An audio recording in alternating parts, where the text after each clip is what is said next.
நம்ம எல்லாரும் மாடி தோட்டத்துல செடி வச்சு பார்த்திருப்போம். இன்னைக்கு நம்ம பால்கனில கொஞ்சோண்டு ஸ்பேஸ்ல ஒரு சின்ன பாட்ல மல்பரி எப்படி அழகா காய்ச்சிருக்குதுன்னு பார்க்கலாம். வாங்க பார்ப்போம்.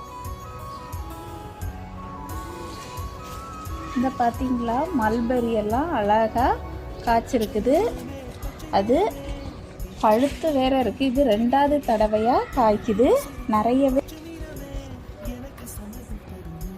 இதெல்லாம் பழுக்கல்ல, பழுத்தது ஒரு பாட்டில் தான் நிற்கிது.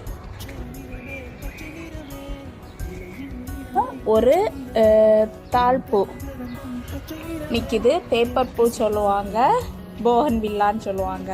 அது நிற்கிது. சங்கு புஷ்பம், அப்புறம் மல்பரி,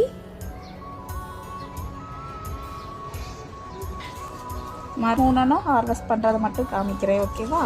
அப்புறம்